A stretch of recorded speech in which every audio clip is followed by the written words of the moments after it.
acting a bit of funny. It's got these weird colors. Why you got these weird colors? Hey, you know what? Sometimes light just needs to take a break, and it gives you different colors. It's like, hey, you know the light that's normally blue, it's purple. It's like changing the. It went purple. Look at it. Look. Hold on. Let's see. Let's see. No. Bow, bow, bow. Sorry, that little run in the intro. That intro is fucking growing on me more and more every time. Bow, bow, bow. Anyway. So, what's up, everybody? How is you? How is y'all? How's stuffs? Hello, everybody. Welcome, ladies and gentlemen, back to another episode of The Grand Slam. And of course, I'm here with my two lovely hosts, Mr. Robin Machuca and Will from South Texas. Oh, hi. Hello. Shalom. Hello. Hello, everybody. Welcome back to the Grand Slam, ladies and gentlemen. And as you can see, we had some news and we got some movies to talk about. I'm gonna stop talking like this, but we have news. Cubs win. Cubs win. We got some news and we got some stuff to discuss about, ladies and gentlemen. But first things first, before we get to the news, let's talk about the big thing that everyone wants to talk about. So, as you can see, we are we are live on Twitch. We're also live on not live, but we also do it on YouTube. And I know some of you guys were all wondering, hey Edgar, hey Robin, Will, everybody, hey, have you ever thought of putting on the Spotify, the Spoofy-Doo, the Spotify Rooney-oo, and Hey, this is a podcast. I like to listen to podcasts on my way to work in the mornings, but I can't watch it on the YouTube, or else I actually watch the YouTube, and I've already hit that same stop sign 5 times. yeah, I can't do it. I'm a devoted podcast watcher, but God, I really wish it was on the Spoofy-Doo, the Spotter Fifth, the Spoofy-Doo. the Spoofy-Doo. What are we? Some kind of terrible the Spoofy-Doo. The Spoofy-Doo. We got you get the Spoofy-Doo with a nice marinara. It's a delicious app. no, it's a marinara.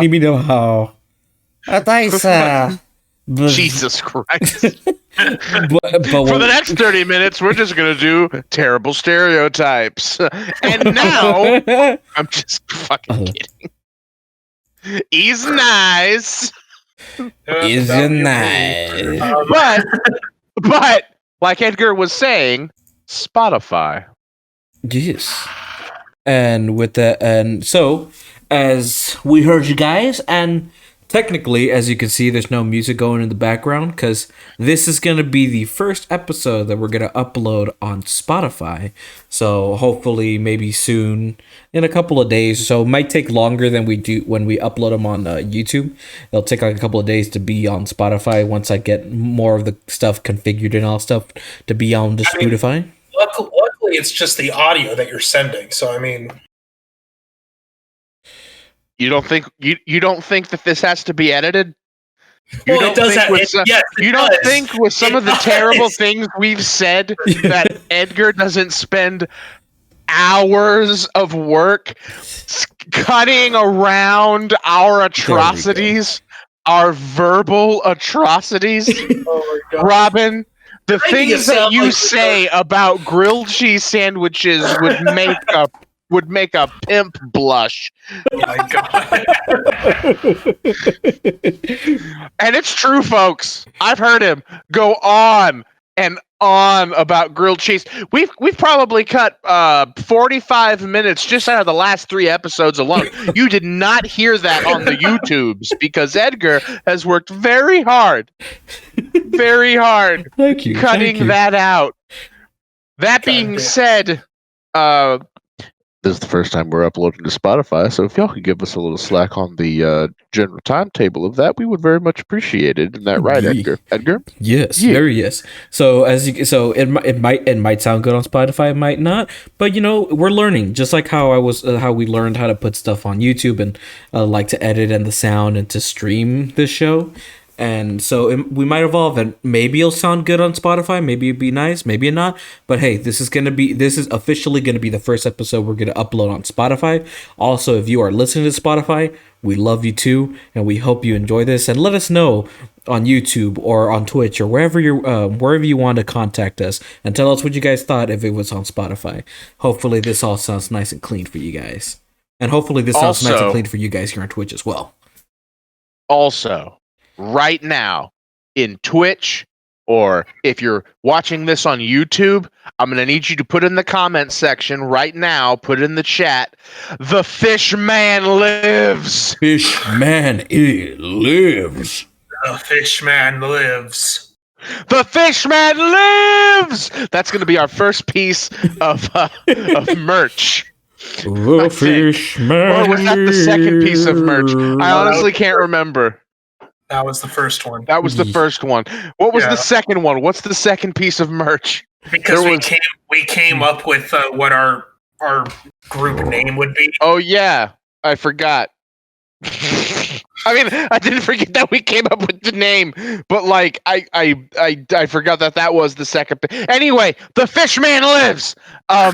Also, to slightly correct something Edgar said, he said that we learned how to put it on YouTube and we learned how to stream on Twitch. Okay, we didn't do any of that shit. Edgar did that shit. Robin and I don't do shit but show up. Isn't that right, Robin? Yeah. we We're show up. slackers. Yeah, we have done nothing useful in terms of expanding and making this a better quality show. We do show up, and you get to benefit from that. The Fishman lives. But let's just have a round of applause for Edgar learning how to do this stuff, because honestly, I'm a boomer, and actually I'm afraid of my own computer. I think it has a mind of its own, and I think it's gonna kill me. I've seen Terminator. Dun dun dun dun dun. Quaid, kill John Connor. This is John Connor. You have to kill John Connor. Hey! Anyway, remember when we were starting the show? We're gonna be on Spotify. It's gonna happen. Sorry, okay. But yes, we are gonna be on Spotify. That's gonna be the first episode put on Spotify. Most likely, I'll put like an intro for it on the starting. That's episode 0. But you'll have this on the Spotify. So if you guys want to and you guys excited and you guys have Spotify and you want to listen to it again, but you're not gonna be able to, or you can't be able to listen to this show right now, and you like to listen to it while you're on the road, while you're driving to work, or if you're driving to your grandma's house, or you're driving to your mom and pop's house. Or if you just have a really weird idea for a playlist for when you're having a good time with a romantic partner and you want to have us talking, well, I can use my Barry White voice if you want. That was more Morgan Freeman, but not. You'll never find. There we go. I got it. But that's all the music we did. Another love like mine.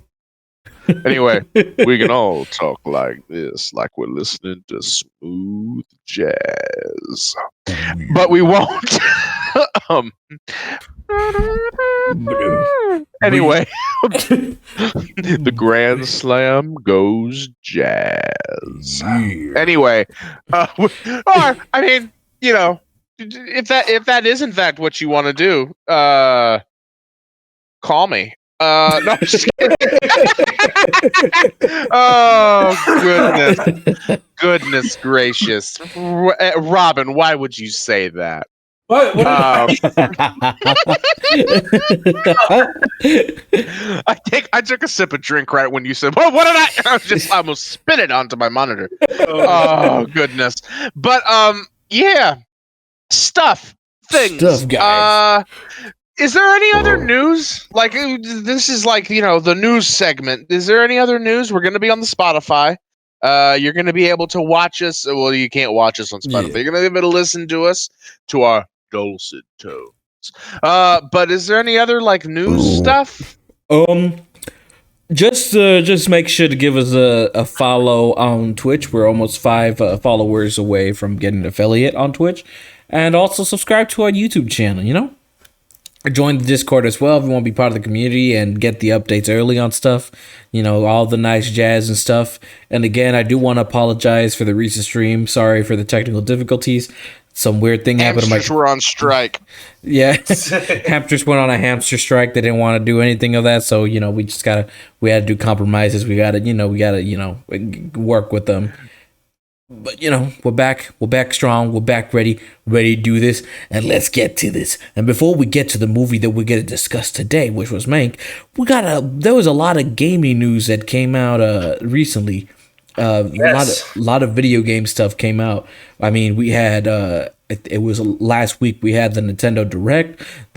Yesterday we just had PlayStation State of Play, and just this morning, we got a Pokemon Direct or a Pokemon presentation for the Pokemon 25th anniversary, and we're just going to discuss certain things that we really enjoyed from it, or certain things that kind of like were interesting to us, certain things in general, and I guess we could start and our overall impressions of the those Directs and their little show runs and see what we thought of them, and I say we start on Nintendo. No.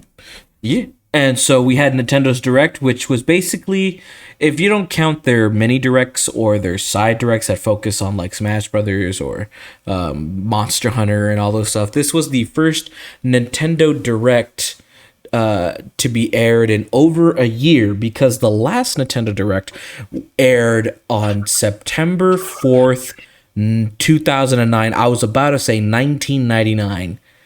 I mean, damn. Wait. Yeah, I was about to say 1999, but no, the last actual full-length Nintendo Direct was on September 4th, 2019. And so, I have a question. Yes, Will? And excuse my ignorance here. What is a Direct? It's like a conference, but it's online. Mm-hmm. They just did an online conference discussing what upcoming games are coming this year and into the next year as well. Okay, so it's an announcement. Yeah, kind announcement of multiple games. Yeah, like their information of like what games are coming into the future. Besides, like instead of like waiting to information, it's an informational. Yeah, it's it was a 50-minute informational on different games that are coming out for the Switch. Yeah. Okay. And is this where they announced the Frasier reboot? No. No. I don't believe so. I think that was like Twitter or Facebook or something. They started doing. Oh, okay. That was on the Faster, the Twit book. The Twit book. The Twit book. The U space. I got it. U space. But yeah, we had our recent Nintendo Direct that just happened, and there were some things that I was interested in that I liked, other things that I was like, it was overall like okay, but so I guess like the first thing from the Nintendo Direct it was kind of surprising, kind of not, but we got it was inevitable. We were gonna get another Xenoblade character for Smash Brothers. And instead of that being the one that people were like, oh, it's going to be Rex and Pyra, and it turned out to be the two... Xenomorph? Is it the Xenomorph? Oh, God, I hope so. Why did it have to be? Why did it have to Fortnite? be Fortnite? Why couldn't they just go to Smash Brothers? Wait, Fortnite. Fortnite. That's the game that the blue-haired guy plays, right? Yes. Apparently, they added Ripley as a playable character as well as a xenomorph. They added a Terminator, Sarah Connor, Ripley, a Xenomorph, Chun-Li, Strangely, Colonel Mustard. Ryu. There's Although, yeah, I was about to say, like, you're not so far off with the strangeness, Will. Yeah. It's not Colonel Mustard, but Edgar, you said what are you talking about? the rumor that Peter Griffin is going to. Oh yeah, there is a rumor. Hey, Lois. Hey, Go beat up Mario. Hey, Lo. You get out of this neighborhood, you son of a bitch. the guys who uncovered the files that then confirmed that Ryu and Chun-Li were going to be in Fortnite, they also found a file saying that Peter Griffin was going to be announced soon. Hey, Peter, you're gonna be in Fortnite. Hey, Peter, remember the time you were in Fortnite? I hate you. Hey, God damn it. Why does it always... Hey, Peter. Hey, Peter. Hey, Peter, remember the time? Not the full character, Colonel Mustard, just the yellow game piece. Oh, And its special powers is it can throw a wrench, it can shoot a gun, and it can strangle you with a noose in various rooms. It doesn't have arms or legs, but somehow it still does the floss dance. But you don't see his arms moving; you just see his torso moving as if he's doing that.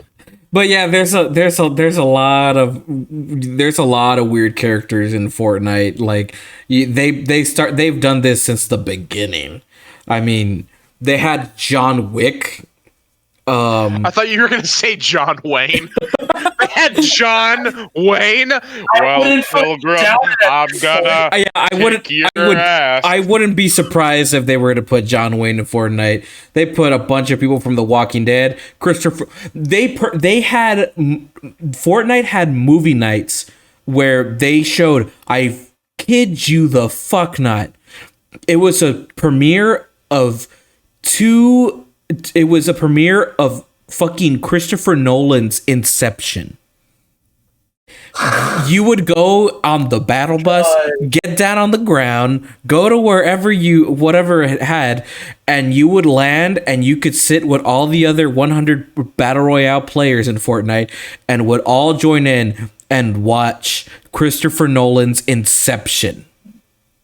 God damn it. I hate Well, that's Fortnite exactly so what I much. want to do with my evening. also I come on here to play a battle royale game. Nope, I'm just gonna go in there and sit and watch a movie that I could just watch on Netflix. Who else? Also, Travis Scott is in Fortnite. And now Ninja is also in Fortnite. Yeah, Ninja was Fortnite. Thanos was Ninja. the blue-haired guy. The blue-haired guy? Yeah, blue-haired guy. Okay, cool. Sorry, you got to use his real name. I mean, not his moniker. His name is Blue-haired Guy. Blue-haired guy. By the way, Mr. Blevins, if you watch our little podcast, don't hate us. we bow down to your empire, Blevins. We bow down. Blue-haired guy. His name's fucking Blue-haired Guy. All right. Blue-haired guy. Anyway, Hey, I have an idea for New Year's. Let's go to Times Square and have everybody floss. Oh my God, Robin. Oh my God. actually, flossing is very important to dental health. Anyway. So Nintendo. Yeah, back to Nintendo instead of Fortnite. So yeah, we had two anime girls come into Smash Brothers. Kind of surprising, kind of not, but it was kind of like, okay, all right, not the character I wanted, but happy for others who wanted that character. But then we went on. I was kind of about it because I'm not a fan of Xenoblade Chronicles. Mm-hmm. But it's like, okay, I mean, I hope we do get Crash Bandicoot soon. I don't know when the hell that would even be, but there's a rumor that he's going to be put in Smash. That's one of the rumors. Yeah, So- it's either Crash or like a Monster Hunter character. What's been rumored. I'm hoping. You know what? The character that I really hope they put in this these Smash Brothers games is Angry Snowman from Clay Fighters. Okay. How many of the OGs out there know Clay Fighters? Am I right? Angry I know- Snowman? Yeah. Yeah. Okay, so if they don't add this to, I'm forgetting the name of it. Hang on. Oh God. Robin's shutting down. Oh God! Oh God! We're having a total system crash! A total system crash! God. Robin's crashing. He can't think of it. I just remember. Okay, so if they're going to add the main bad guy in Yes, Robin. it's Johnny Thunder from Lego Racers. What? If they don't add him into Smash Brothers, from only one person would know who I'm talking about in the chat. That's Shane Paul. Okay, fucking put Lego Racers in Smash Brothers. Clap. And Oh my God! It's like saying I want Ty the Tasmanian boomerang guy. yes. Yes. Tie the Tasmanian tiger into Smash Brothers for the Australian folks out there. Put him in there. All right. He's getting all this love again. Everybody, he's getting a lot of. They're getting a lot of support on Kickstarter for making an HD of Ty the Tasmanian Tiger 2. Fucking yeah, hell yeah. Oh God! But Moving on to Smash Brothers. there was a I know there was a game that you told me you were interested in. That I was interested in a game that has not seen the American public before, and it was only in Japan, and they upgraded it to the Switch capabilities, and it's coming to the States for the first time. Yeah. Called Famicom Detective Club. And there's 2 different games coming out, and I really want to try it because it looks really interesting.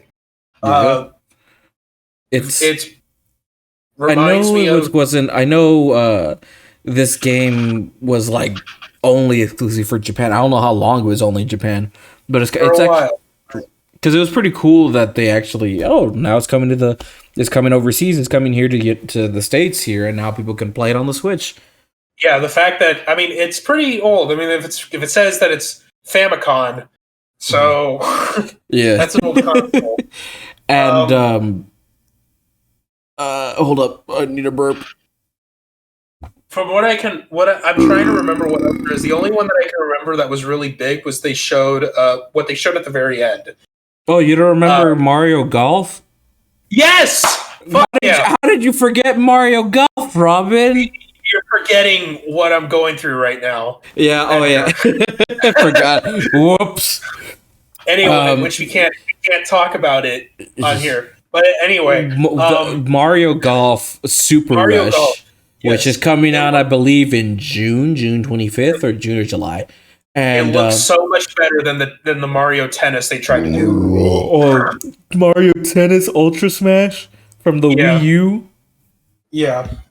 And this is the recent one, I think. Mario Tennis Aces. Those are the people who make Mario Tennis Aces are the ones who are making Mario Golf Super Rush, and they were also the ones that did the last known Mario Golf game on console. There was some on the 3DS, but the last console Mario Golf game was on the GameCube, which was Mario Golf's Toadstool Tour or something like that. Toadstool Tour. And that's what it had me do it. Toadstool Tour. Say that 5 times fast. Toadstool Tour. Say Toadstool Tour. Toadstool Tour. But they added. What's cool with this new one coming out is that they had they have a rush mode where it's like a race against the clock. Whoever can get their whoever can get their ball in first. It's like basically it's like a rush mode. It's cooler. It's like everyone plays at the same time. So like everyone plays golf at the same time. You can mess with each other. You get power ups, and you can knock other people out with the power ups. And I mean that looks like it's gonna be. Like hella fun. Excuse me. Yeah, there's also going to be a story mode where your me can rise up in the ranks as a professional golfer. Yeah. You go from rookie to Tiger Woods, and that's it looks like a more problem in the background. It looks like a more fleshed out RP. Looks like a more fleshed out story mode than it was in Tennis Aces. Tennis Aces, I guess I give them the benefit of the doubt that it's a better tennis game than Ultra Smash, but it kind of lacked the story mode itself. I know some people wanted for the story mode, but I know after it came out, I don't know how long it's been, like a year or two, and I know there's still people who play Mario Tennis Aces because the gameplay itself, it's still genuinely fun for some people. And the only time I played it was like when it was like a free demo, and I had fun with it. I thought it was pretty fun. Like I wasn't good at it. And I feel like if I were to continue playing it, I probably would have more fun. But at the same time, Mario Golf with that Super Rush, that looks like it's hella fun. Like, if it's going to be super fun to mess with people, getting the superstar running around, knocking other people out so they won't golf, that looks like it's going to be like such a chaotic mess. And I love that. And with the story mode with the Mii, you're going to be able to like implement stats and stuff. Like you could, whenever you level up, you could choose which one you want to upgrade and which one you want to improve. And I'm like, hell yeah. And it looks like if it's more fleshed out than the other one, like if they improved upon Tennis Aces. Yeah. It's not really in the spirit of golf, though. Yeah, but if you're going to play a golf game, you just get PGA 2021. Yeah. This is Mario. I mean, if you're going to play a golf game, you got to like join a country club, probably. Everyone knows that. Everyone knows that you can only play golf at, like, I don't know, country club. I don't play golf. You know. Well, you're waiting. Mario. Well, it's a Snickers in the pool. That's a thing. Anyway, it's fine. And probably peaks there, but anyway. So, anyway, really, the one thing that really ended it, that was really just there wasn't really much to talk about besides those three things. And also Smash reveal and Mario Golf. And then they announced Skyward Sword HD. Oh yeah. Yeah, Skyward Sword HD coming to Switch, which is going to be cool. I finally get to play that game. Yeah. I will say I'm most likely going to play without motion controls. I am one. It's there's people who are they hate motion controls. They're like, fuck that, screw that. I'm the opposite. I embrace it. I love it. That's how I play Splatoon. I fucking love playing motion controls with Splatoon. I love it in Mario Galaxy. It's not great on everything. Don't get me wrong. They shouldn't have just implemented it for the sake of implementing it. Only use it when it works. But with Skyward Sword, it's one of the Nintendo games that I do not like playing it with the Wii Wiimote. Hence why I never beat the game. So to my good buddy and my Smash Brothers buddy from high school and good friend Abel, I am sorry, I have not finished Skyward Sword. I still need to give you back your Skyward Sword video game back.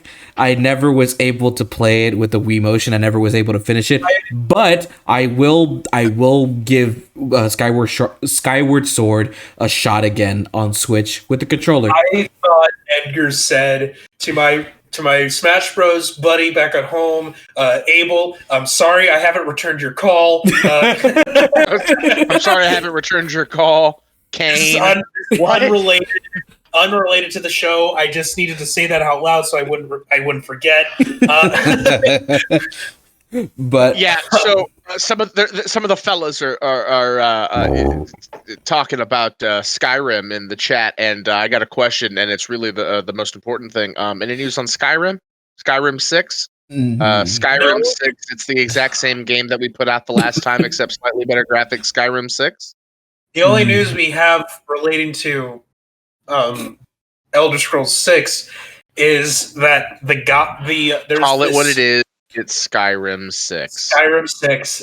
There's this older woman who is a really big fan of Skyrim, who even streams it a lot on Twitch, and a lot of people call her the Skyrim lady. Isn't it Grandma Skyrim? Grandma Skyrim, yeah. And she plays it a whole lot, and Bethesda was able to have her become a character within the next Elder Scrolls game. Okay, that's fucking baller. Yeah. Right? I'm like, yay! Shit. Happy for her. I'm really happy for that. Oh my god, I just googled Grandma Skyrim, and it's actually Skyrim Grandma, not Grandma Skyrim. So Skyrim Grandma, I see the character they made for her. It's freaking baller. And she's 84. Well, they haven't. Well, we don't know what the character looks like because they haven't shown. We do. They have a fucking picture. I think. Yeah. Confirmed. It is confirmed. Yeah. Yeah. It's awesome. Nice.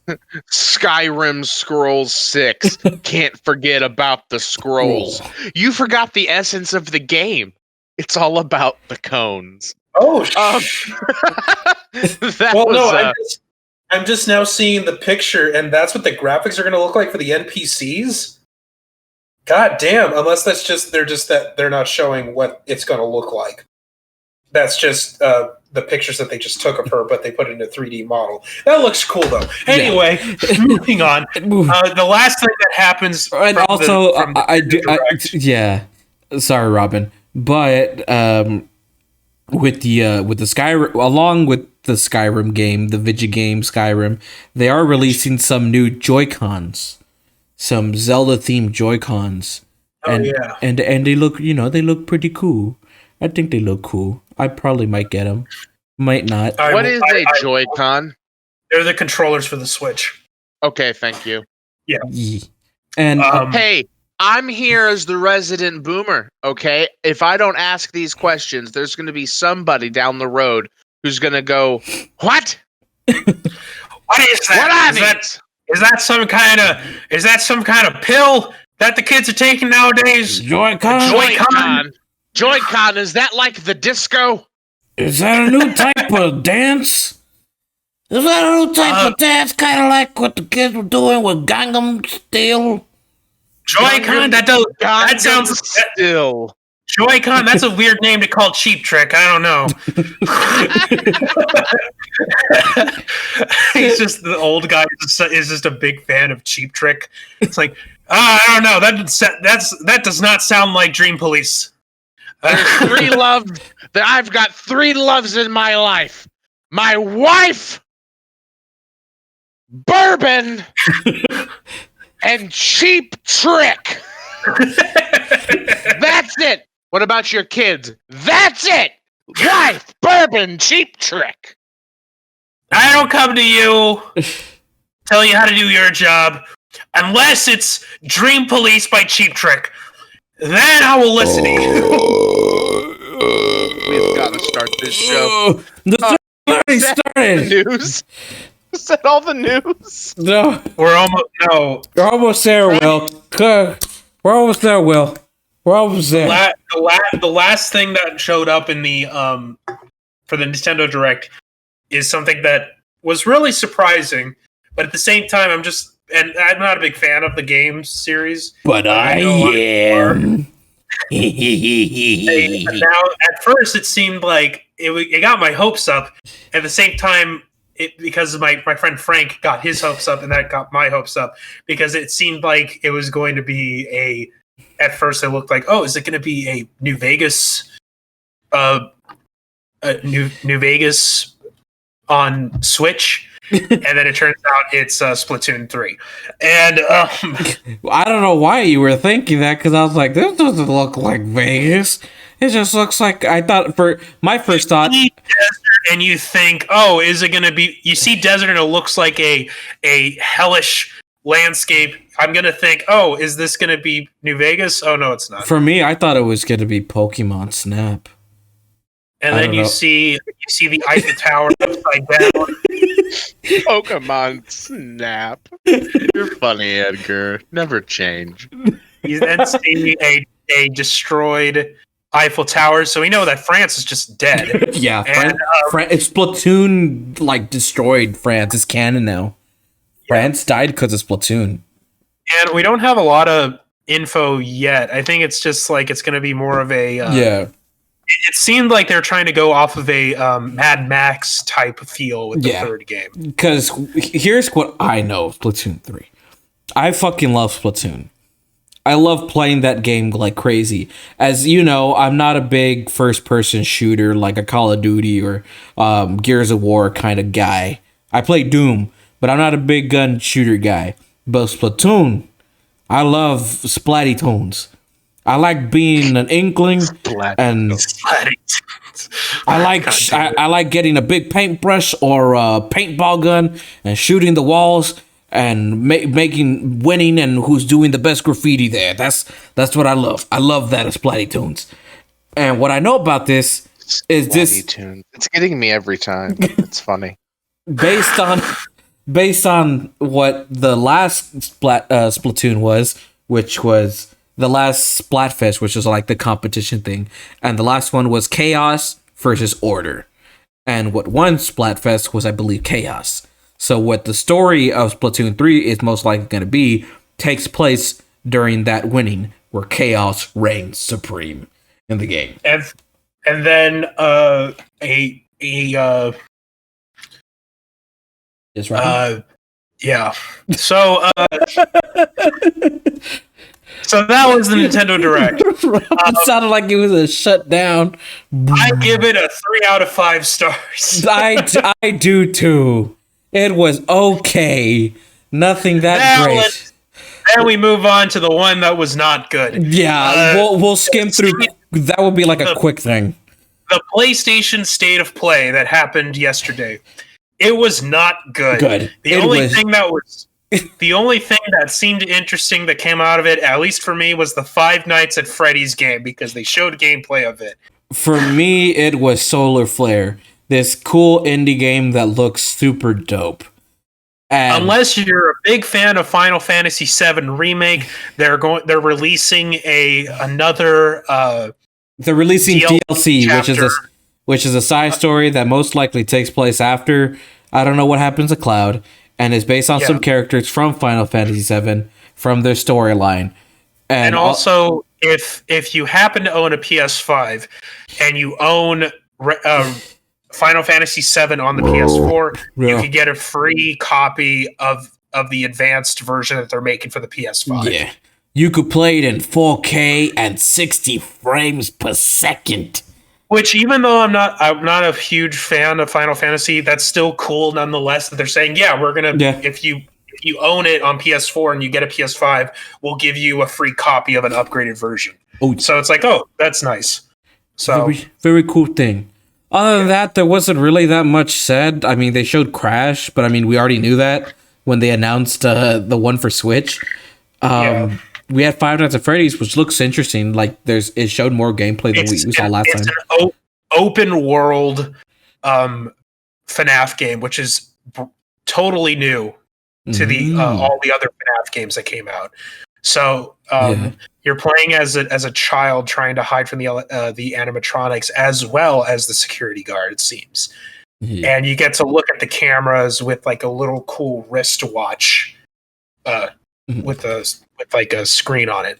But anyway, that was the State of Play. I give it a 1 out of 5 stars. It was not that good. I give it a 1.5 because there is also a game called Kenna, and it kind of looked interesting. Everything else was kind of boring, and there really wasn't. They shouldn't have a State of Play right now. Excuse me. They shouldn't have a State of Play because all that could have easily been announced like on their own. There didn't need to be a State of Play. Yeah, and it was 25 minutes too long, is what I've heard. And and then the final one, the final gaming thing, which I'm honestly kind of excited about. And this is the first time I've been excited about anything Pokemon related since Pokemon X and Y. Okay, So, I thought you were just gonna say, and this is the first time I've been excited in a long time.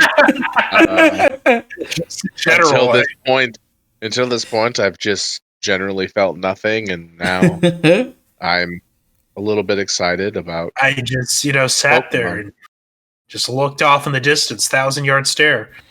But so what they talked about is And then there he was, Pikachu. Pika-pee! And you were just like, ah. I know. Did they announce another? Was there another trailer for Pokemon Snap that they showed it? They show what the Pokemon Direct, you could call it. They showed new Pokemon Snap, which showed some gameplay and it showed some new stuff, which I'm still really excited for. That game, I'm down with it. I want to play it. It looks fucking cool. It visually looks 1,000 times better than Sword and Shield. One, because it's made by Bandai Namco. For Snap, right? Yeah, for new Pokemon Snap. Yeah, no, I'm excited for Pokemon Snap because I played the original one on the 64, and that was fun. But you can't go to a Blockbuster to get the printouts anymore. Yeah, but I'm glad that there's a new one and they're continuing to do it. They're doing a sequel to it. So I'm like, oh, nice.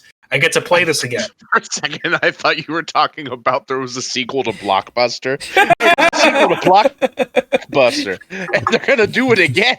And then all of those old Blockbusters that the buildings have been sold to other companies, but all of a sudden the Blockbusters just come back and all of the merchandise in those companies are still there, but more and more video tapes keep showing up and nobody knows why, because the Blockbusters are thinking again. They're rising from the grave. They're rising. Rise from the grave! The Fishman lives! Rise, Blockbuster, rise! But yeah. Oh man, can you imagine? But yeah, we got the new Pokemon Snap, which looks super dope. And then they got what was it called? They got Pokemon Pearl and Sapphire. Is that what they called, Robin? Yeah, they're doing a Let's Go version of those games. Yeah, a kind of Let's Go version. It's more basically that Diamond Pearl is more like basically frame by frame exact of the Pokemon. It's called Pokemon Brilliant Diamond and something Sapphire, which I'm gonna admit it's not Sapphire. Brilliant Diamond and some. It's not Sapphire. I forgot. Oh, God, what's the other name? I'm gonna Google it right now. Pokemon Sapphire. Because Sapphire came out with Emerald and Ruby. Yeah. Diamond and Pearl. Diamond and Pearl, that thingy-majigger. So yeah, there's that game that came on the Nintendo DS, and it's a game that everyone always said that it was gonna be remade. I didn't know why, because I was like, oh, when we go from Gen 1, we go instantly to Gen 4 or something. It's called Pokemon Brilliant Diamond and Shining Pearl, which I'm gonna admit something right now. I have no problem with the art style of it. It's kind of all right. It's still in development. Hopefully they kind of tweak it and give it a nice polish. It looks all right. The logos for Brilliant Diamond and Shining Pearl, I do not like. I don't like the design they did for the logo for it. It looks weird. Like if someone just went on Photoshop and put a gradient on it. I agree that I kind of like how the design of it is. They're trying to make it like how originally they used to, like the top down thing with the little sprites. Yeah. And kind of giving it kind of gives me like Link's Awakening remastered vibe. Yeah. That's what it's kind of giving me. And it's not bad. It's not like the best looking one, but it's like I see where they're going. It's like, okay, I like that. It's just I kind of really hope they could have gone with a better design for the logo. I wish they did, because that was the one thing about it. But the one game that actually got me excited for a Pokemon game, which I call it Ghost of Pokemon Breath of the Wild. But this game is called Pokemon Legends Arceus. Yeah. I'm excited for it because it just looks so much better than Skyward Sword. And it gives me Pokemon XD vibes. Yeah. That old GameCube game. And that's what I'm excited for. It's an actual RPG Pokemon game. And I'm so excited for it. Yeah. And apparently this and I guess they're releasing Diamond and Pearl again because this game, Pokemon Legend, takes place years before this game. It's kind of connected, I guess you could say. And apparently what they've said that this is it's a huge departure on what the Pokemon tradition is. So you mean the same goddamn story, just in different games? I'm just... Well, no, you're not. You're not wrong. You're not wrong, Will. You literally aren't wrong. A lot of fans have been asking. There's a Team Rocket, except now they're wearing blue. Yeah. Well, it's more asking for change. Yeah. And we're finally getting change. More change on gameplay wise. I want to say. Now can we play as the Pokemon? I mean, they're be Mr. Mime. Well, you can do that. It's called Pokemon Mystery Dungeon. No, a better one though. One that doesn't suck. Oh boy, I can be Squirtle. Squirtle. Squirt. Which, by the way, is a terrible dub, right? Like that's a terrible fucking dub.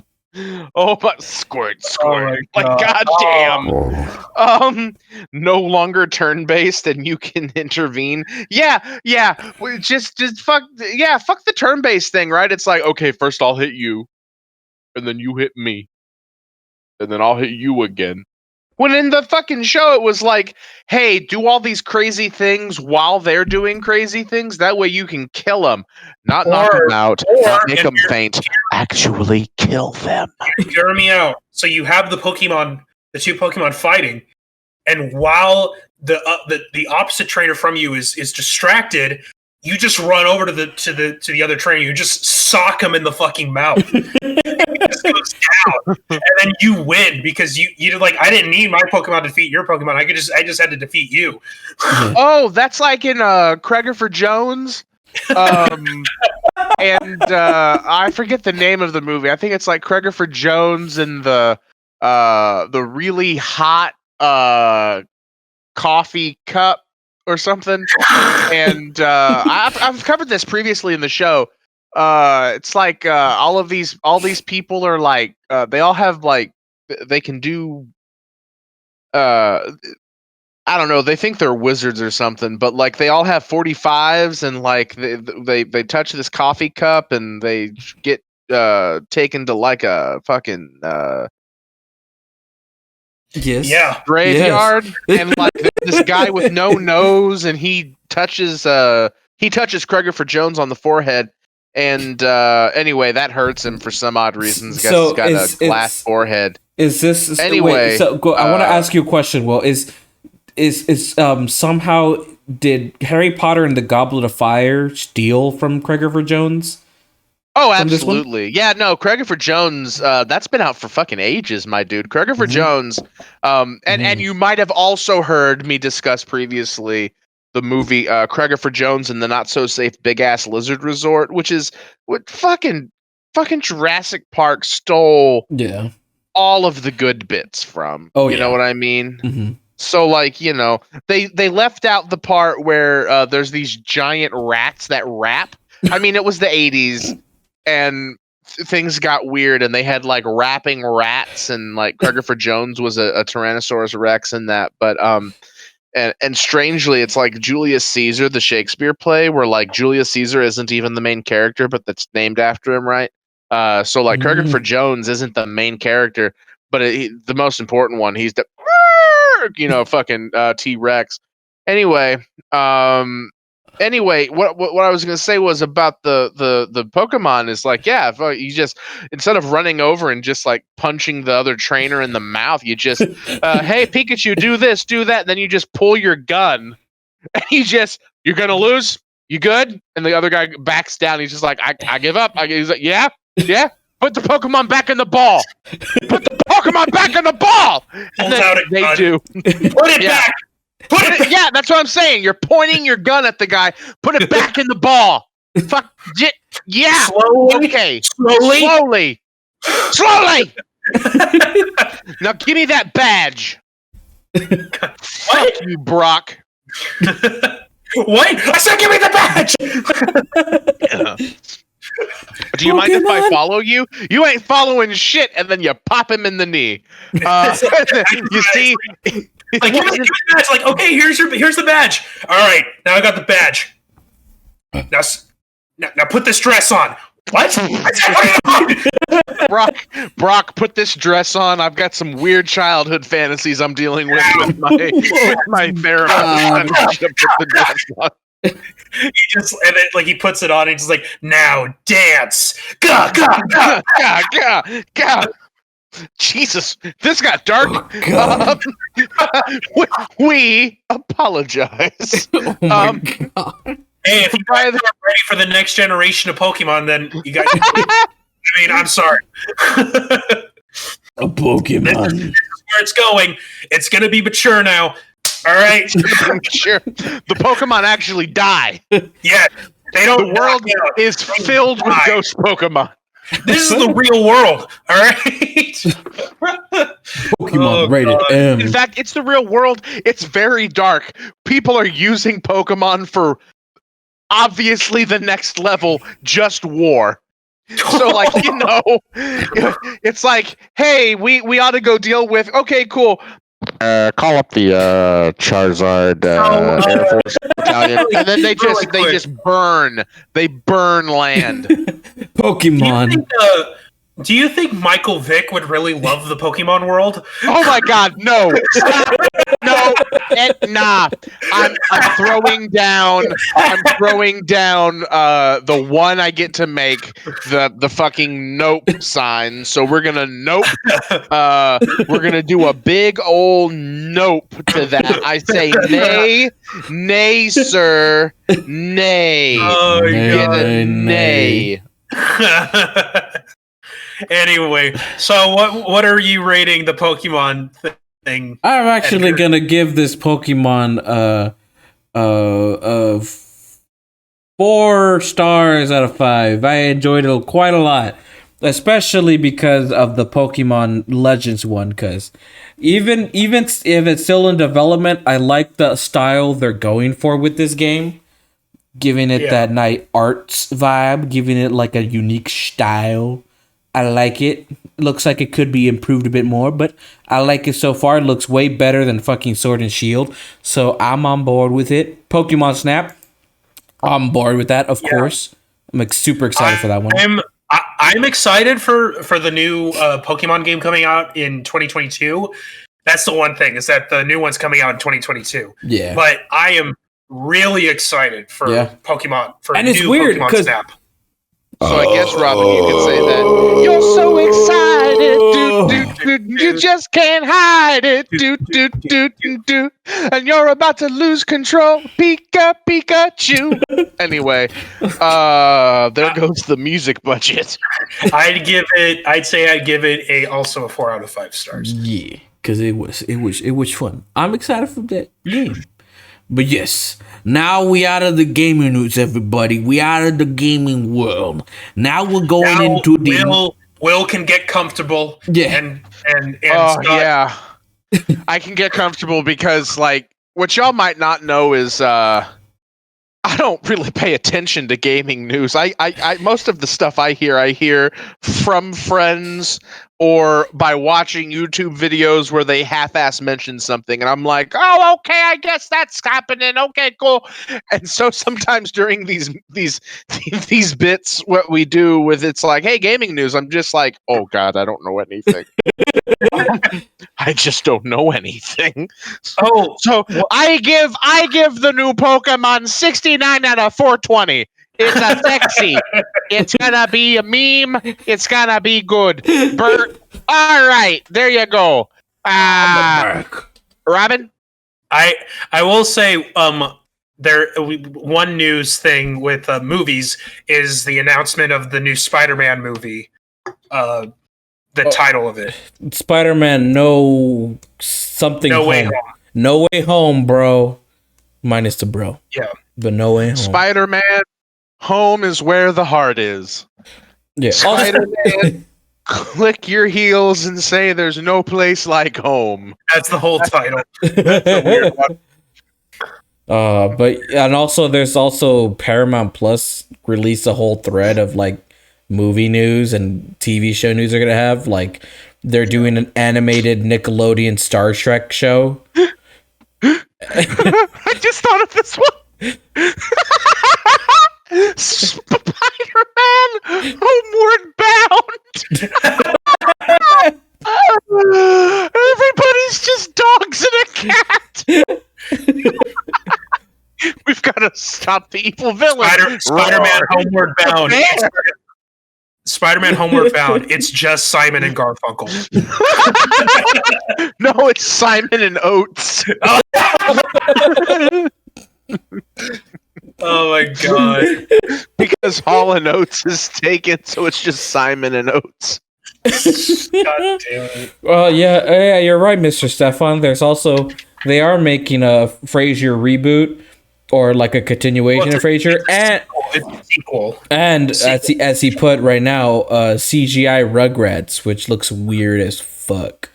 Yeah, CGI. Okay, but not for nothing. Rugrats looked weird as fuck, right? Like, Yeah, that was an animation style that was strange, but Yeah. fun, but strange. yeah. And I guess that's what makes that old Rugrats show. But this CG one, I don't know. CGI Rugrats, he said, as putting. I don't like that at all. Yeah, it's a weird Ew. one. But We're just gonna click out of that tab and never go back to it. I'm gonna go wash my eyes with scotch, probably. there's also Paramount News, Paramount Plus. I mean, nah, I don't know. But so moving on to moving on what we're all to here for. what we're all here for, ladies and gentlemen. We all watched a movie that came out 2020. It's a movie that is nominated for Golden Globes, for a couple of Golden Globes nominated. For best drama, best directing in a drama, best screenplay, best actor, best supporting actress, and best score. Monkey. Yes. Monkey. Well, actually, that is a joke used in the movie, but we're not there yet. Yeah. But Nobody Mank. makes them. I want to say it so much. So bad. Go God. But yeah, Nobody makes a monkey out of William Randolph Hearst. Anyway, Nobody makes a monkey out of William Randolph Hearst. Oh God, I like her, but she's Anyway, she's Mank. blind. She's But yeah, blinded. yes, we saw a movie called Mank, starring Gary. That his name? Gary Oldman. Gary Oldman. I was hesitant to say Oldman because I'm like maybe I'm thinking of the wrong guy, but Gary Oldman. Elderman. And it stars him. He plays the guy's name Mank. Plays Herman Mankiewicz. Mankiewicz was one of the writers for the screenplay of Citizen Kane, and this which is what this story is roughly about, of how Herman Mankiewicz came up with the story of Citizen Kane, and it had to do with he was dealing with his personal life at the time. Yes, and I guess I'm gonna start with Robin, Mr. Robin. What did you think of the movie? What did you think of it? I really enjoyed it. It is starting to be one of my favorite movies ever. that where I would watch it over and over again and would never get tired of it. This is when me and Edgar watched it last night. This was like my fourth time watching it because I love it that much. Interesting. Especially after that, because I've never seen the movie Citizen Kane. When I first watched Mank, I haven't seen Citizen Kane. It wasn't until after I watched it the first time, I then watched Citizen Kane, and I'm like, oh my god, I really like both of these movies a lot more now because then you get a better understanding of Mank because of Citizen Kane, and then a better understanding of Citizen Kane because of Mank, and it is a very we will say that this movie did come out at a very good time in terms of politically in our political climate, because that's basically why it's not only because the movie came out, because it's also talking about just about how Herman Mankiewicz made it, the movie. But I mean, there's also a deeper meaning behind it too, especially given them talking about Upton Sinclair and William Randolph Hearst and stuff like that. But no, we can go into more detail when we go through it. With it. And what about you, Will? What did you think of it?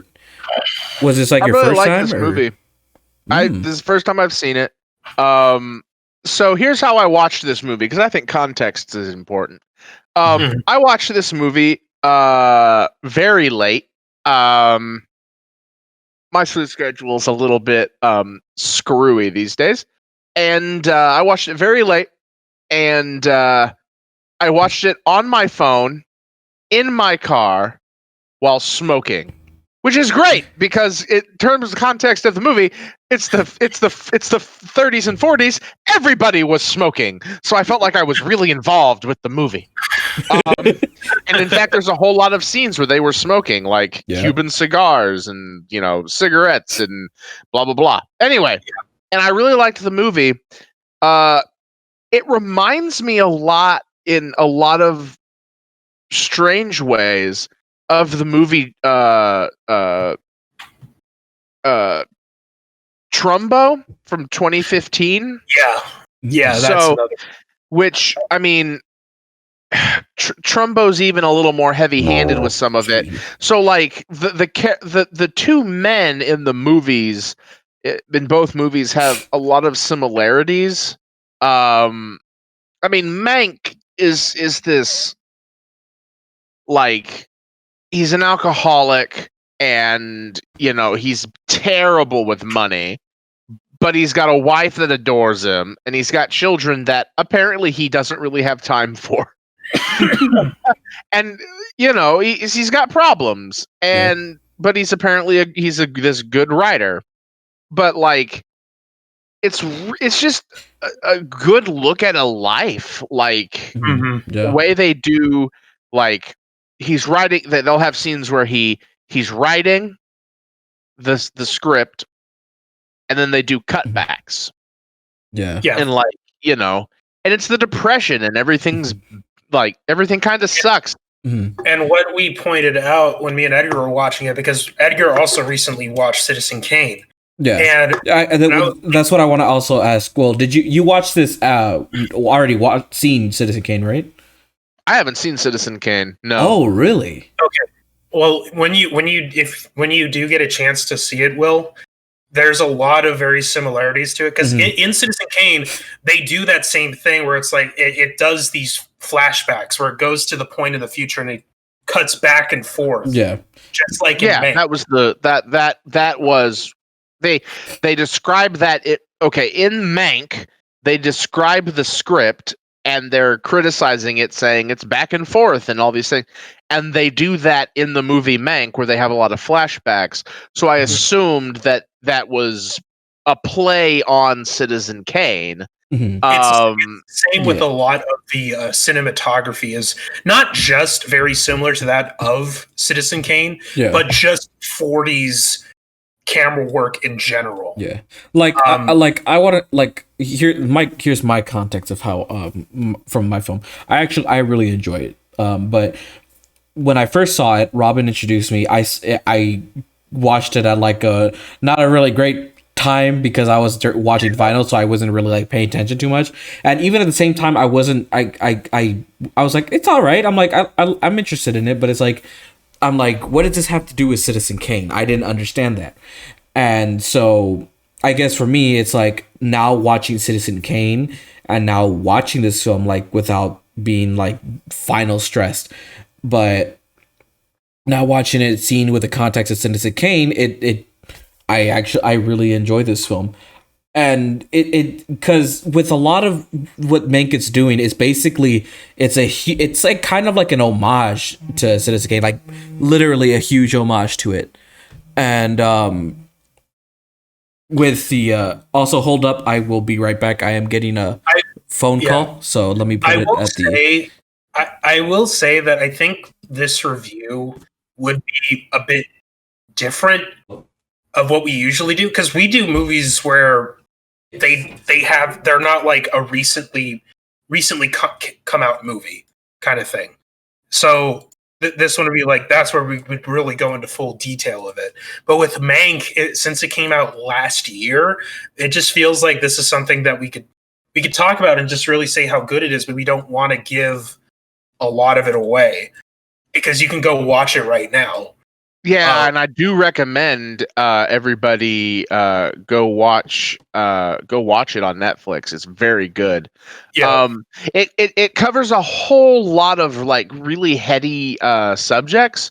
So like one of the things. Jesus Christ! Excuse me, sorry. Why are we? We'll be right back on the screen right now. Oh, it's because I left because I got a phone call. That's what I was saying. We was still here. Yeah, but I put it on, so you know, we were talking about the thing. I don't blame Anyway. you. My camera, though. What? Anyway. So Yeah. so like they discuss politics. Like politics is like a really important thread in this movie because Mank and it's a good contrast with Trumbo because in Trumbo the main character Trumbo is a socialist. Like he actually just is a socialist, and so he gets blacklisted because of that. But in Mank isn't a socialist. He, at least they don't say that outright. He seems to be kind of like teeter-tottering. He sympathizes with some of the socialist views that Upton Sinclair is making because it's a depression. Which I found out. I looked it up that Upton Sinclair was a socialist from 1907 to 1934, and then became a Democrat when he was running in California from 34 until his death in 1968, I think. Yeah. So, which I thought was interesting. Because it was the thing that would have to what Bernie Sanders does. We're getting into real politics here, but like it's what Bernie Sanders does. Bernie Sanders is an independent, and then when he runs for president, he's a Democrat. Yeah. So Upton Sinclair was probably doing the exact same thing. Although maybe he mellowed a little bit, or maybe he saw the liberalism of like the FDR era kind of flip the script of anyway. I mean, that's one thing. Like, I mean, and they even say this in the movie.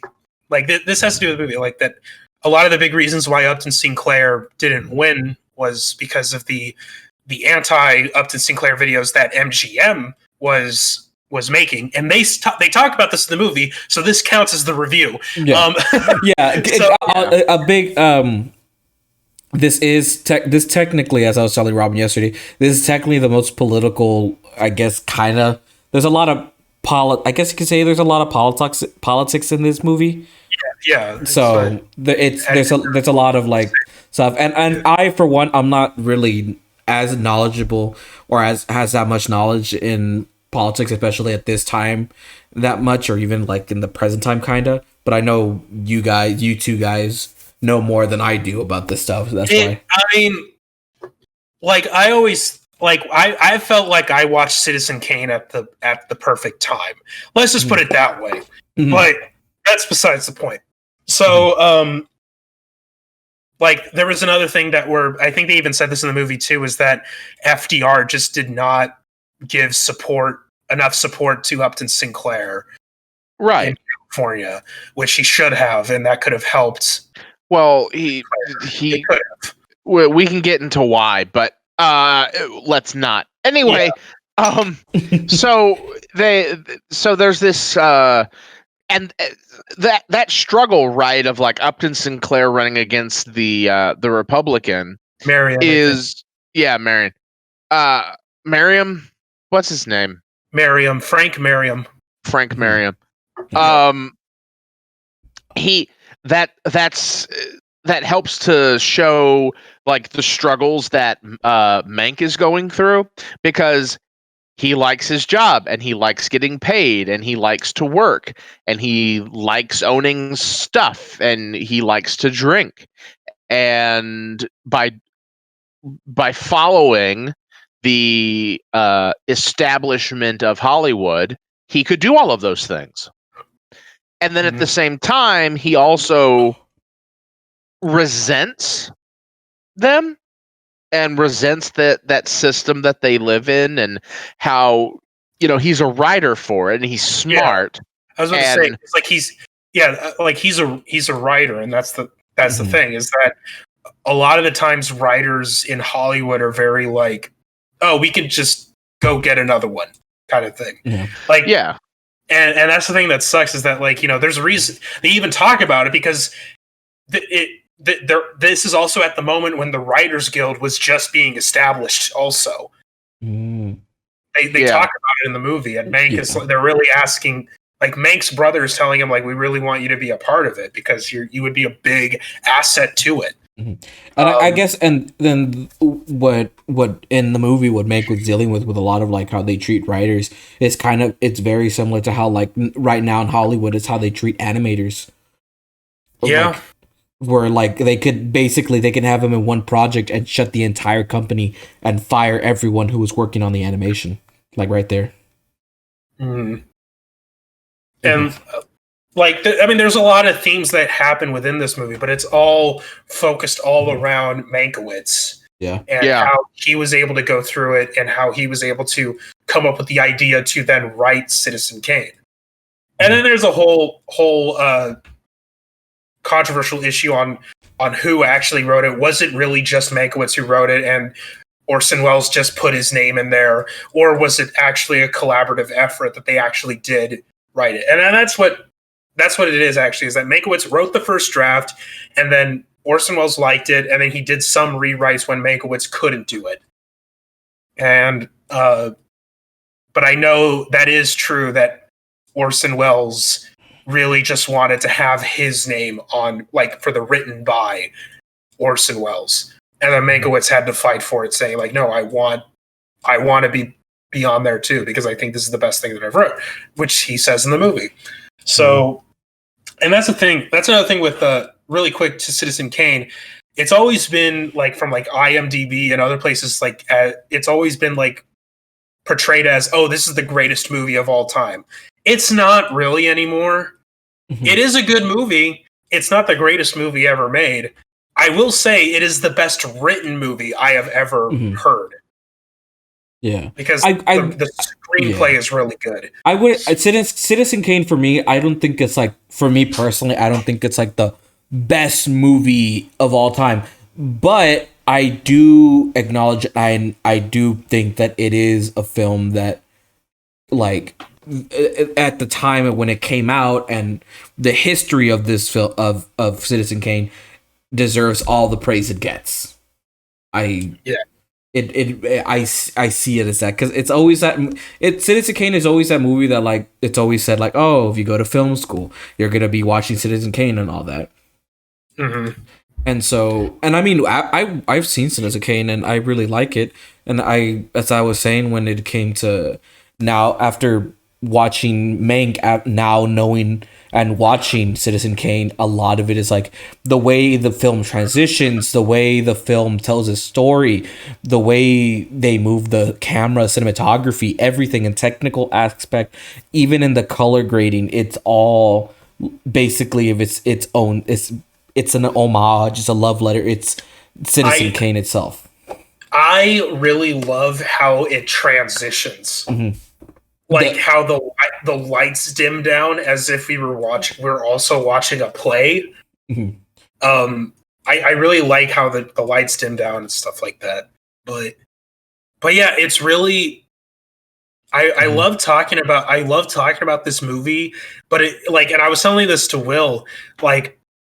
I feel like this review is going to be a bit different, and it has been different because we haven't been going into full detail about it, and I really don't want to. Yeah, mostly because of how recent the movie is, and I want people to watch it. Yeah, it's it is new, so like it's we don't want to go to full spoilers, but I feel like we don't really need to go to full spoilers with this film because I feel it's more of like. The history itself and the story and the technical aspect of this film is what, like, even itself. And it's my God, just the scene of when Mank is pitching Citizen Kane to William Randolph Hearst in the drunk state that he's in, and it's just the greatest part of the movie. Have you ever heard the parable of the organ grinder's monkey? I remember when we were at the rehearsal, me and Edgar. I kept saying like, have you heard of the story? I have a movie story for you, William. A movie that you're just gonna love. It's a modern day take on Quixote and his lovable sidekick Sancho. Yeah, good enunciation work there. Can I get a Bacardi? I like the one thing I would really praise for this film, and I kind of really hope like it wins these awards, is on the technical aspect of the film. The way the film, like the way the cinematography is, like set design, cinematography, editing. My God. The guy who played Orson Welles getting his voice pretty goddamn well. Damn good. Yeah. Watching it, I didn't notice it the first time when I watched it, but now watching Citizen Kane, I'm like, oh my God. I'm like, holy shit. Give this man an award for doing that. And also, and Gary Oldman as Mank, he's fucking great in this movie. He's fantastic. It makes me wish that, like, there's a lot of, like, the people who are nominated for Best Actor, there are a lot of good ones. Like Sacha Baron Cohen. Well, for his is Sacha Baron Cohen for Abby Hoffman. Then Gary Oldman for Mankiewicz, and just, and I want to see The Father for Anthony Hopkins, but like that doesn't come out till March, and it probably won't. It will be on Hulu, I think. So we all three of us won't be able to watch it. I think Edgar's the only one who can watch it. Yeah. But yeah, I don't know. Will, do you have Hulu? No. Okay, so yeah, it's just Edgar that would be able to watch it. Yeah. But like that's like my main thing I praise Mank for. All the technical aspect, the little details they add. It's so great. You're also forgetting the music in this. Oh yeah, the music's really good. The music is so goddamn good, and it's made by the two main people from Nine Inch Nails, Trent Reznor and Atticus Ross. And this movie's made is directed by David Fincher, who did The Social Network, The Girl with the Dragon Tattoo, Zodiac. He did a lot of it. He did Seven.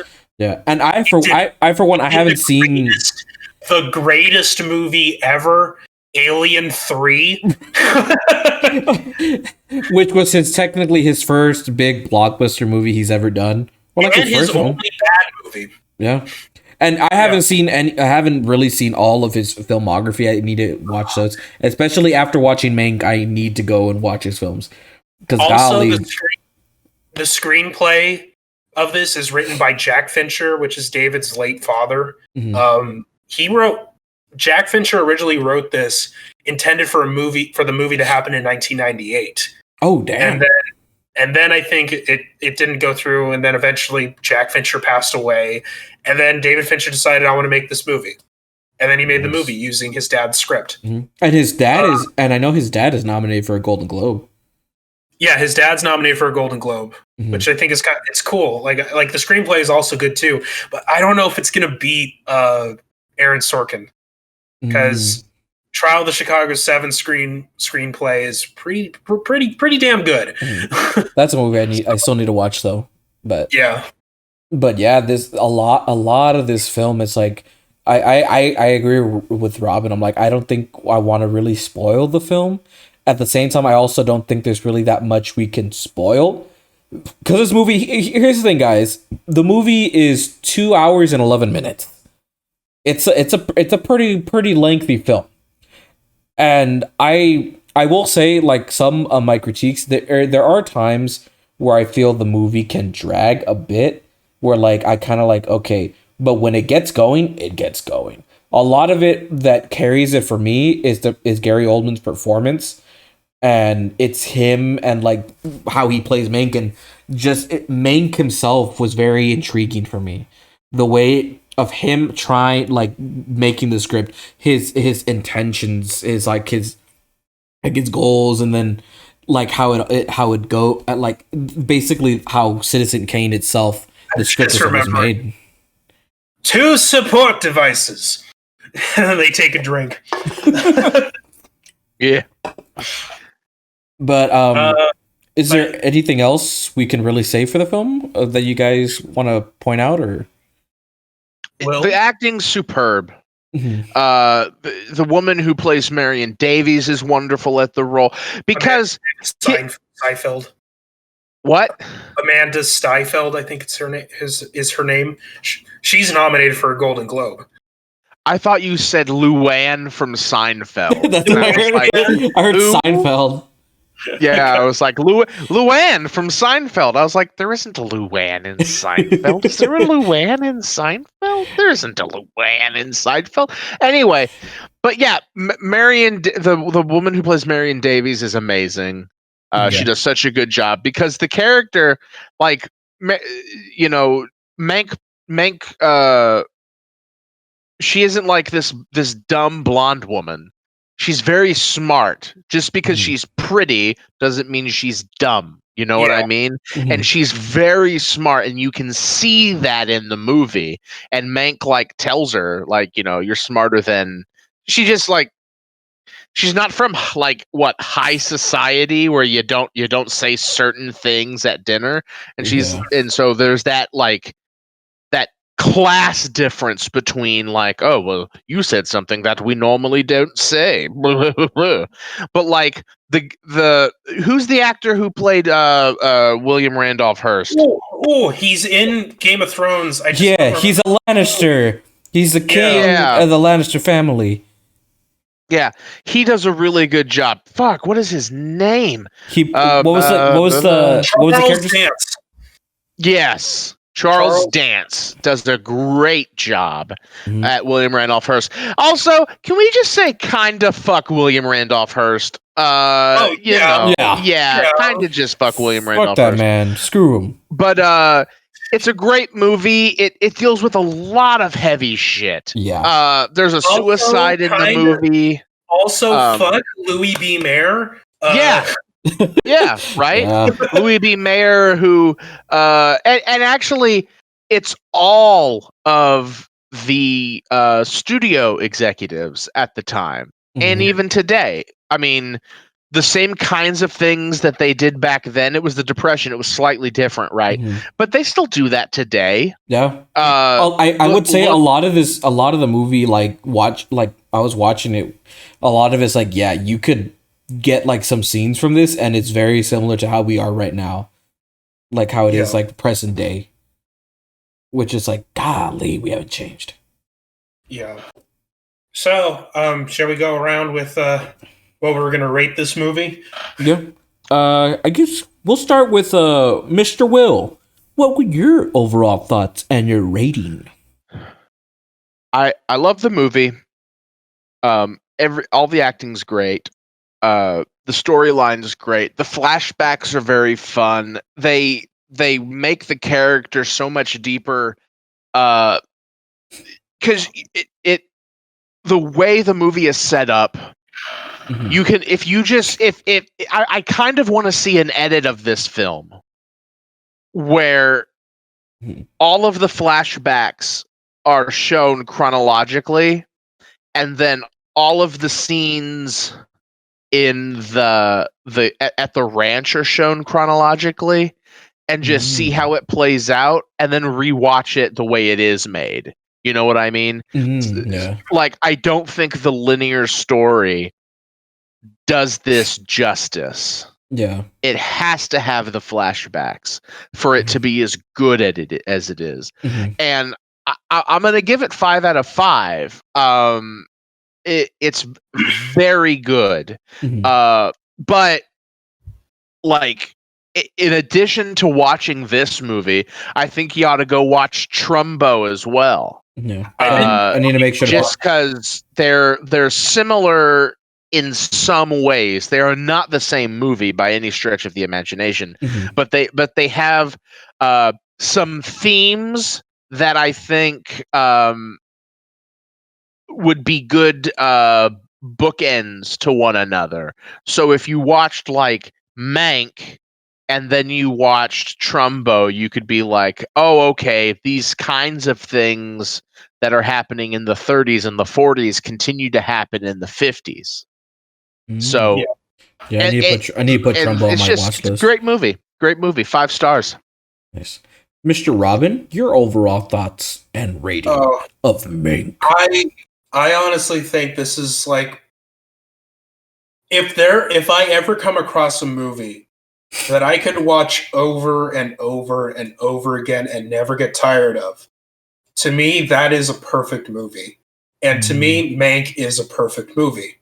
And like, down to the editing, down to the camera work, to the acting, to the film score, to the transitions. It is just a great movie. And I'm also going to give it a 5 out of 5 stars. Nice. You need to watch it.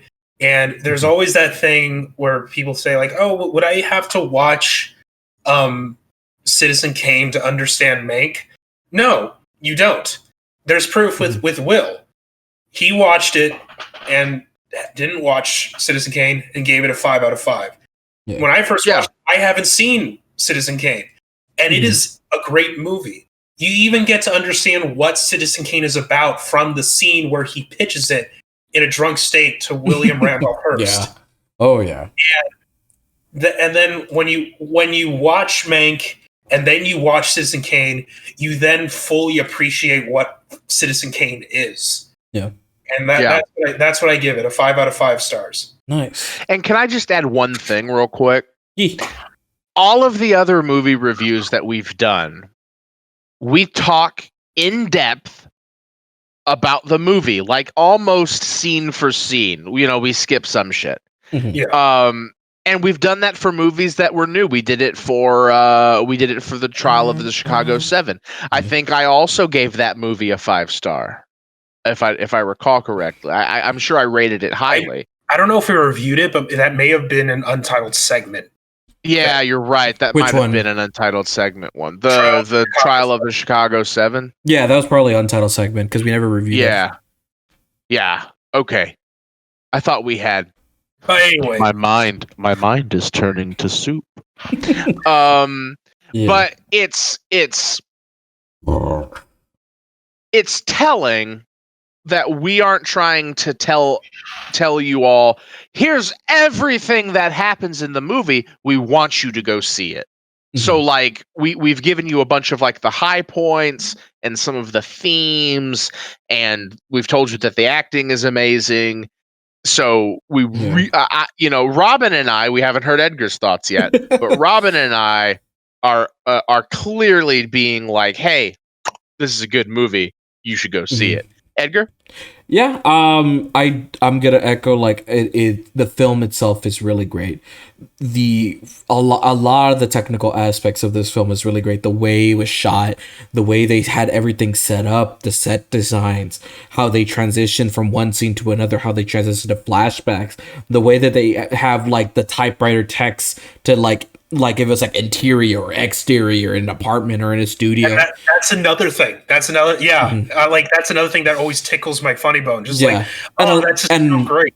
And a lot of that, like I love that so much. And I could understand saying like you don't have to watch Citizen Kane to like go into this movie. And I can see that, yeah, for the like Will hasn't seen Citizen Kane. That I guess for me, when I first saw the film, I really wasn't into it. Like I was in one night because I was doing work, but at the same time, it was like it was interesting, but I never really understood what was so special about it for me personally. It wasn't until I saw Citizen Kane and I really enjoyed Citizen Kane. And going into this now, I appreciate the film much more than I did before. For me personally, I needed to see Citizen Kane in order to fully appreciate Mank. Because a lot of what Mank does is a huge homage and a love to Citizen Kane itself. Because one is by the guy who wrote Citizen Kane, and it's a story about him, and how it's edited. It feels like if it's like based on himself sometimes when it comes to it. And I only have like minor issues for me personally when it comes to the film itself. There are times where it feels like it can drag a bit for me, where it's like I want it to move along a bit more. But what really like keeps the film really strong, other than the technical aspect of it, is Gary Oldman's performance. Everyone's performance in the film. Everyone does a really great job to keep this film afloat. But Gary Oldman is like the hard, like key role of this film, especially the guy who voiced Orson Welles. Like holy shit. Yeah. And who was that? I don't know. I'm gonna look it up right now. Yeah, and so for me, because everyone has like their things. Like for me, I and as Will said, like yeah, it's a movie that like for me personally, like it's. Oh, go for it, Robin. His name is Tom Burke. Tom Burke. He's a new guy. He's from London. He's not new. He was born in 1981. Yeah. He's done a lot of TV stuff, it seems. Okay. Well, he did a good job. Yeah, he did a really good job. And so like yeah, it as they were saying, it's just like it's a film we really don't want to spoil. One, especially because it's new, so you want to do that. And it's like I have the same. It's the same feeling how I felt when we were discussing The Lighthouse. It's like I don't really want to spoil and the story for the audience, for you guys.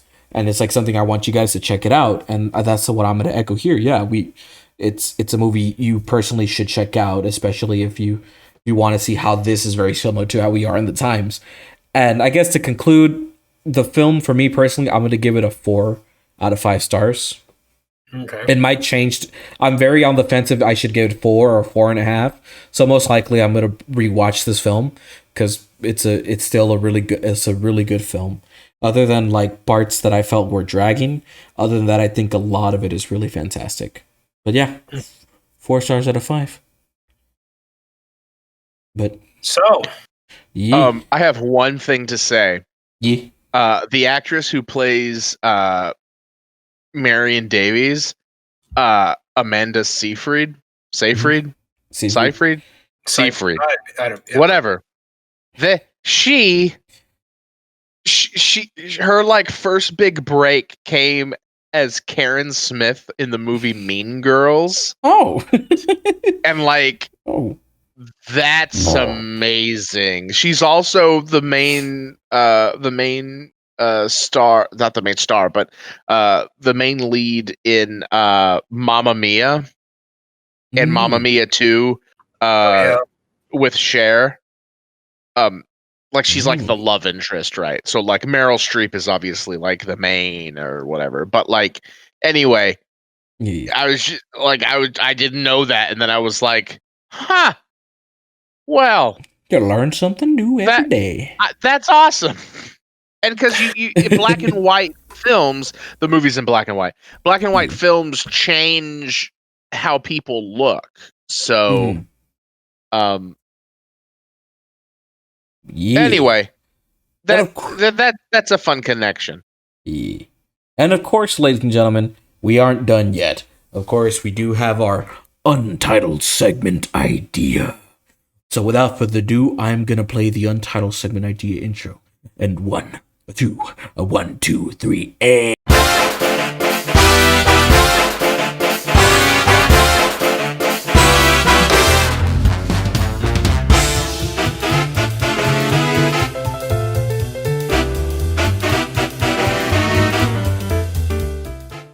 Untitled segment idea. But yes. Yeah. Oh yeah. Hell yeah. I will say, I still do like the Untitled segment idea intro. I like it. I still like it. Yeah.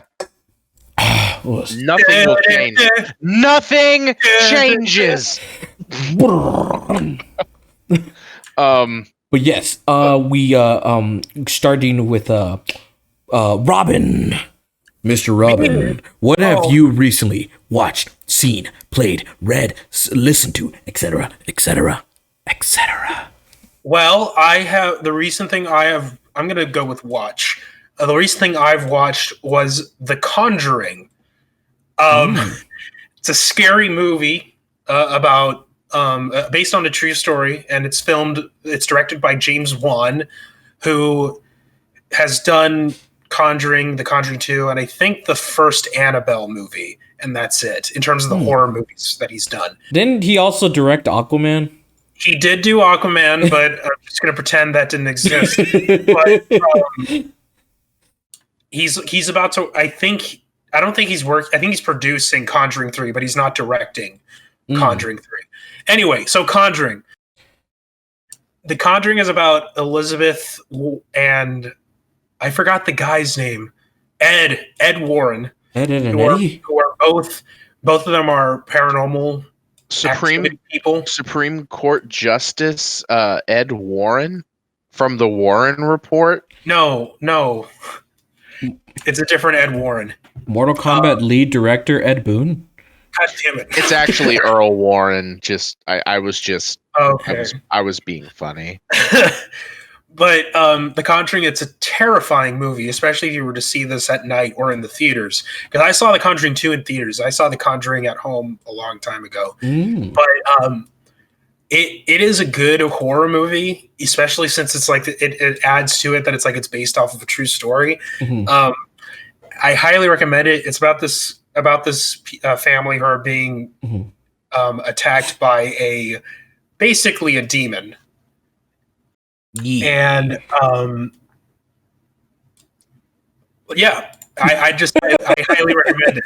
I'm sorry, it's a good movie. Just watch it. I give it a 4 out of 5 stars. There we go. All right, I've never seen The Conjuring.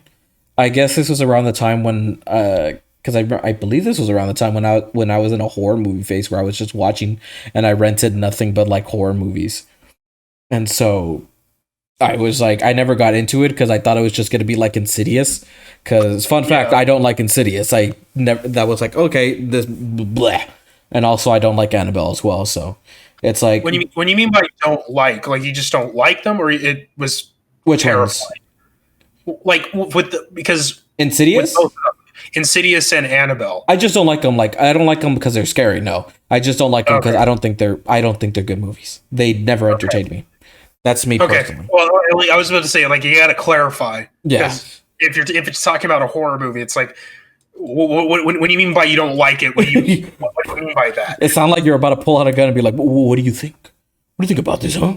Well, I haven't seen Insidious, so I can't say anything. Or Annabelle, so I can't defend them at all or whatever. And hey, everyone has their own preferences of what was scary for them. I just didn't like Insidious, okay? Don't kill me for that, please. Please, Pikachu, don't kill me. Don't kill me, Pikachu. But yes. Edgar's favorite is Insidious Chapter 3. Oh, God. Chapter 3, where the Insidious do their taxes. Oh, God. That's the scariest of them all. Taxes. But yes, Will, Mr. Will from South Texas, what have you recently seen, watched, read, listened to, etc., etc., etc.? Okay, well, when you say it like that, I actually recently have gotten back into playing some Terraria. Like I didn't know what to play and thought, you know what? Kind of it. I'm gonna play some Terraria. And it's been fun. I've been playing. I played a little bit with Stefan, my friend. Is he getting back into playing Terraria also? I was gonna say my friend, Robin's brother. Edgar's also friend. Fucking yo, he just said in the He's like Chad. and we played once together, but I've also been playing with some of the boys in the regiment. Shout out to the 21st Corlin Jaegers. We represent the 21st. Yay, go Jaegers. That's German for hunter. Anyway, go us. We've been playing some stuff. It's been fun. I made a Hellevator. A Hellevator? A Hellevator, which is so Terraria, for many of you who don't know, is it basically it's like Minecraft, but not. And it's on yeah. It's like a side scroller version of Minecraft. That's how I would describe 2D it. Minecraft. So 2D Minecraft indeed. And it's fun. It's really fun. But you just mine straight down. And there's different sub levels of the world, and you can go all the way to hell. When you go all the way to hell, you get to fight demons and fire imps and flaming slimes and there's a goddamn zombie wizard along the way that's a piece of shit. I think its name is Tim, and I'm not being funny. I think its name is actually Tim. And we've been having a good time. Nice. We expanded the world. We've been fighting. Okay, one of the things about this game is that apparently there's sky cities. Fucking sky cities. There's cities in the sky. Not only can you go down into the earth, you can go up into the sky, and you can do that essentially. You can get rope and you can build your own little Tower of Babel, and you can just go straight up to outer space until you hit the game wall. But there's sky cities, and you got to find them. And when you find them, you got to fight harpies. A fuck ton of harpies, and they suck, and they're terrible, and I hate them. So we've been having a full-on war with harpies. We have killed 300 plus harpies thus far. It's a thing. So shout out to my friend Meal, aka the Jimothy, because we're gonna murder these goddamn harpies, buddy. Fuck harpies. So that's what I've been doing. That's fun. Nice. I've enjoyed it. Nice. Very nice. What about you, Edgar? What have you been reading, watching, playing, listening to, etc., and all the jazz? I recently was I was watching 3 movies for class, which were Frankenstein, The Bride of Frankenstein, and young Frankenstein. Meet the fuckers. Frankenstein, the Bride of Frankenstein, and Meet the Fockers. No, a young Frankenstein, and I gotta say, Frankenstein, the first one, I like it. I was like, oh, I like this. These are pretty cool. Bride of Frankenstein takes itself less seriously, goes for the more goofy route. Still enjoy it. I like the first one more. Mel Brooks' Young Frankenstein, really funny. I really like it. It's a Put it on the ring. Would you like to roll in the hay? Hey, Roll. Yeah. What knockers? Thank you, Herr Doctor. Oh, that movie was a joy to watch. But yeah, those movies were really fun. The Frankenstein was like more serious, so it's like it took itself more seriously. So it's like, oh, it's a real more horror kind of movie.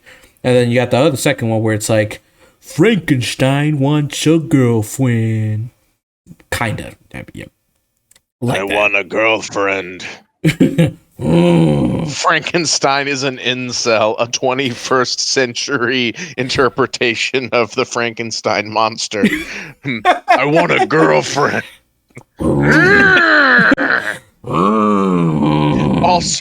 Also, Stefan in the comment section just said "Blucha," so I had to go.